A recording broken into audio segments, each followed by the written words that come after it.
आइए सुनिए केवड़ेत कुदरत की लिखी हुई कहानी मृत्यु भोज। जनवरी के महीने ने वातावरण का रंग बदल दिया। दुनिया अधिक उदास प्रतीत होने लगी और लोग केवल काम के लिए ही बाहर निकलते थे। बलूत के पेड़ों के नीचे, मस्जिदों के प्रांगणों में और गर्मियों में बच्चों के इकट्ठा होने वाले अन्य ठंडे स्थानों पर कोई नहीं था। फव्वारे कभी पूरी तरह से सुनसान नहीं होते थे। लगभग हर दिन कोई न कोई वहां से दिन भर का पानी लाने जाता था। उस दोपहर फव्वारे पर गया लड़का हांफते हुए गली में भागता हुआ आया और रास्ते में मिले पहले आदमी को सब कुछ बता दिया। दर्शन आघा, हाँ, उसकी मौत हो गई है। दर्शन आघा जो पानी ढोने का काम करता था, गली में एक जाना पहचाना चेहरा था। वह बड़ी मुश्किल से अपना गुजारा करता था और अपनी पत्नी और 2 बच्चों के साथ एक छोटे से घर में रहता था। उसकी सारी पूंजी 2 पानी के डिब्बे और एक डंडा था, जिसके दोनों सिरों पर एक एक चेन लटकी रहती थी। हर सुबह वह डंडों को अपने कंधों पर उठाकर डिब्बों में हैंडल को चेन से जोड़कर काम पर निकल पड़ता था। पानी, किसी को पानी चाहिए? उसकी आवाज गली के आखिरी घर तक सुनाई देती थी। जिन्हें पानी की जरूरत होती थी वे पुकारते दर्शन आघा 1 चक्कर या फिर 2 चक्कर या 3 चक्कर।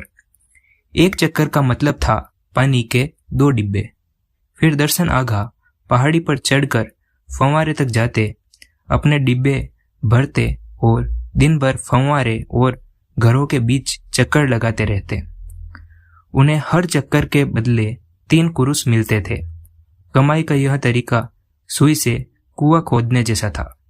अगर उन्हें सिर्फ उनकी कमाई पर ही निर्भर रहना पड़ता तो 4 लोगों का पेट भरना नामुमकिन होता। लेकिन ईश्वर का शुक्र है, उसकी पत्नी गुलनाज को हफ्ते में 3-4 बार कपड़े धोने के लिए बुलाया जाता था। वह अपने पति की थोड़ी बहुत कमाई बढ़ाने में मदद करने की कोशिश करती रहती थी। 1-2 डिब्बे ज्यादा पानी का इस्तेमाल करके छोटे मोटे धोखे करती, ताकि उसके पति 3 कुरुस से कुछ ज्यादा कमा सके। अब यह सब अचानक समाप्त हो गया। दर्शन आघा पिछली रात जमी बर्फ पर खड़े होने की कोशिश करते समय फिसल गए और नल के नीचे रखे पत्थर के कटोरे से उनका सिर टकरा गया। जब गुलनाज ने यह खबर सुनी तो वह स्तब्ध रह गई। अब वह क्या करेगी? 9 साल के एक और 6 साल के दूसरे यानी 2 बच्चों की देखभाल करना आसान नहीं था। वह हफ्ते में 2-3 बार कपड़े धोकर उनका पेट कैसे भरेगी? वह बहुत सोच रही थी, लेकिन कोई फैसला नहीं कर पाई। पड़ोसियों की यह परंपरा है कि वे 1-2 दिन तक उस घर में भोजन भेजते हैं जहां किसी की मृत्यु हो जाती है।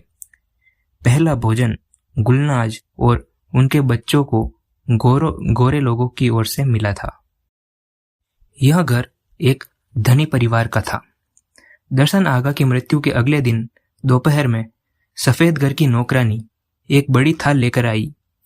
उस पर चिकन शोरबे में पके हुए नूडल्स, गाढ़ी चटनी में पका हुआ मांस, पनीर के रोल और कई सारी मिठाइयाँ थी।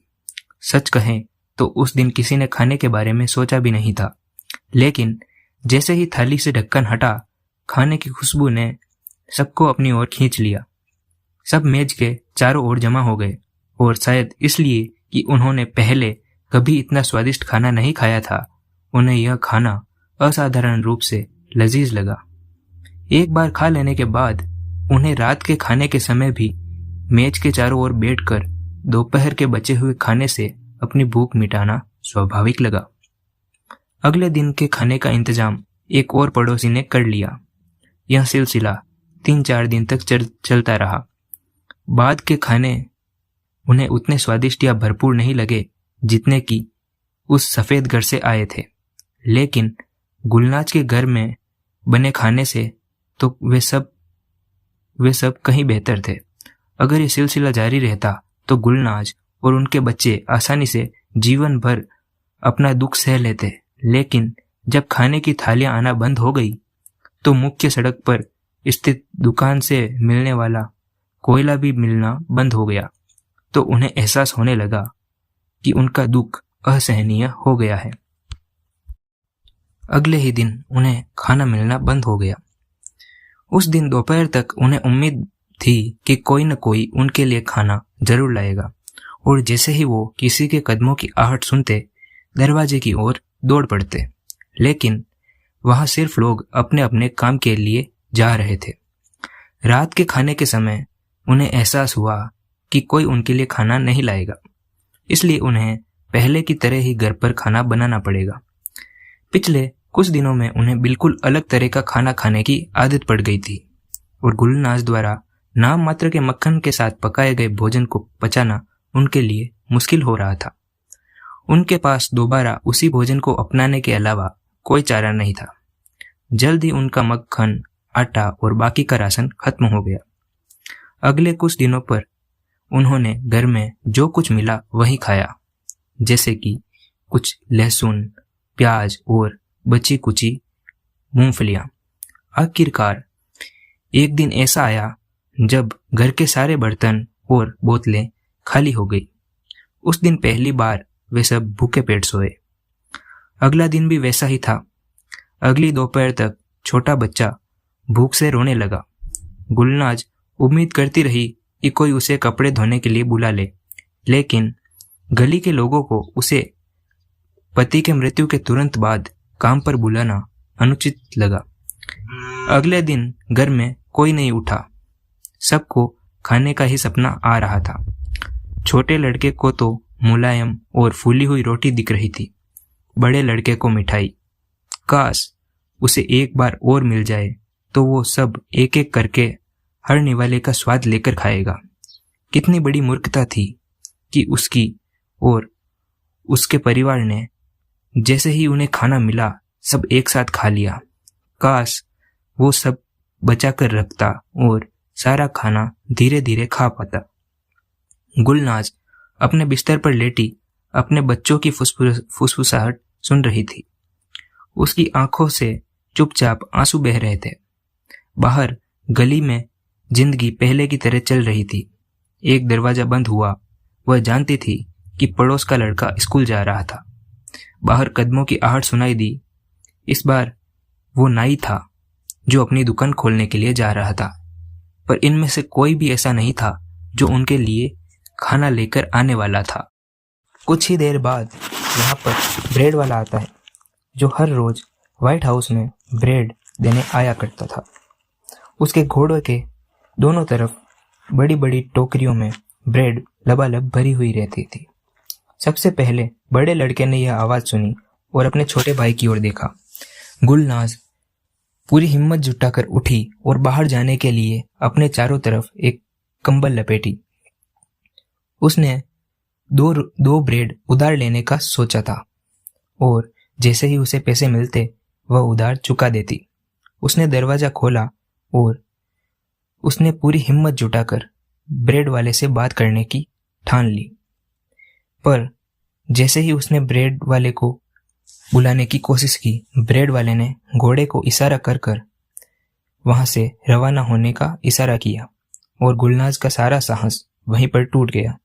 उसके मुंह से एक भी शब्द नहीं निकल पाया, और कुछ ही देर में वह मनमोहक खुशबू भी वहां से चली गई। जब वह अंदर आई और उसके हाथ में कोई भी रोटी का टुकड़ा उनके बच्चों को नहीं दिखा, तो कमरे में सन्नाटा पसरा रहा। लड़के बस उसके खाली हाथों को देख रहे थे और नजरें फेर रहे थे। काफी देर बाद छोटे लड़के ने चुप्पी तोड़ी। माँ, मैं अब और बर्दाश्त नहीं कर सकता। मेरे पेट में कुछ हो रहा है। चिंता मत करो मेरे प्यारे बेटे, यह भूख है, यह मुझे भी महसूस हो रही है। बड़े लड़के ने आंखें खोली और अपने भाई को देखा। गुलनाज ने उन दोनों को देखा। छोटा लड़का चुप था। उसका चेहरा पीला पड़ गया था, होठ सूखे थे और मुरझाए हुए थे। उसकी त्वचा बेजान और धसी हुई थी। अंत में गुलनाज ने बड़े लड़के को इशारा किया और वे कमरे से बाहर जाकर बातें करने लगे। हमें बोडोज किराने वाले के पास जाना होगा। हमें उससे कुछ चावल, आटा और आलू मांगने होंगे। उसे बता देना कि हम उसे कुछ दिनों में भुगतान कर देंगे। लड़के का फटा हुआ कोट बाहर की ठंड से बचाने के लिए काफी नहीं था। उसके पैरों में बिल्कुल ताकत नहीं थी और चलते समय उसे दीवारों का सहारा लेना पड़ रहा था। आखिरकार वह पहाड़ी पर स्थित दुकान पर पहुंचा और गर्म कमरे में दाखिल हुआ।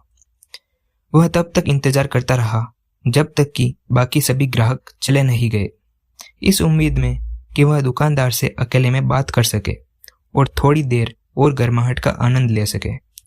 फिर वह चूल्हे के पास अपनी जगह से उठा और 1 पाउंड चावल, 1 पाउंड आटा और 1 पाउंड आलू का ऑर्डर दिया।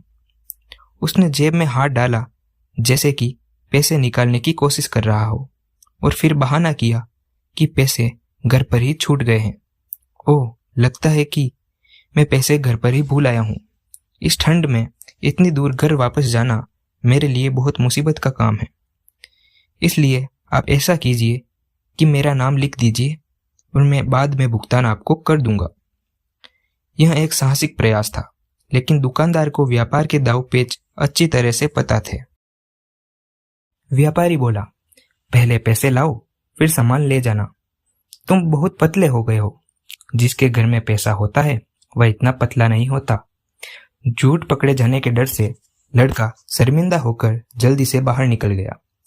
दुकान में घुसने से पहले उसे सड़क की ठंडक जितनी असहनीय लग रही थी, अब उससे भी ज्यादा ठंड उसे बाहर लग रही थी। कोने पर खड़े होकर उसने सफेद घर की चिमनी से धुआं निकलते देखा।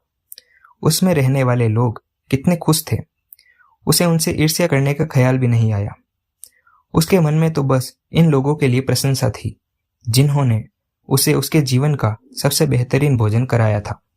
वह दांत किटकिटाते हुए जितनी तेजी से हो सकता था घर की ओर चल पड़ा। उसे अपनी माँ और भाई से कुछ भी कहने की जरूरत नहीं थी। उसके खाली हाथ सब कुछ बयां कर रहे थे। उसने अपने सारे कपड़े उतारे और बिस्तर पर जाकर लेट गया और बोला, मुझे ठंड लग रही है। उसके कंबल में कांपते हुए हाथ सब कुछ बयां कर रहे थे। गुलनाज ने जो कुछ मिला उसे उस पर लाद दिया। कंपकंपी लगभग 2 घंटे तक जारी रही। फिर बुखार और कमजोरी छा गई। लड़का पीठ के बल बेसुध पड़ा था। उसकी आंखें खाली खाली सी दीवारों को घूर रही थी। गुलनाज ने कंबल उठाया और अपने ठंडे हाथों से उसके तपते बदन को ठंडा करने की कोशिश की। वह शाम तक घर में बेचैनी से इधर उधर घूमती रही। उसे समझ नहीं आ रहा था कि वह अब क्या करे। वह कुछ सोच नहीं पा रही थी। सूरज डूब गया। उसके लड़के के शरीर से उतारे हुए कंबलों के ढेर पर नजर डाली। क्या कोई इनके लिए कुछ पैसे देने को तैयार होगा? उसे याद आया कि उसके पड़ोसियों ने एक कबाड़ की दुकान के बारे में बताया था जहां वे पुरानी चीजें खरीदते हैं, लेकिन अब तो शाम हो गई है, वह भी बंद हो गई होगी। उसे सुबह तक का इंतजार करना होगा।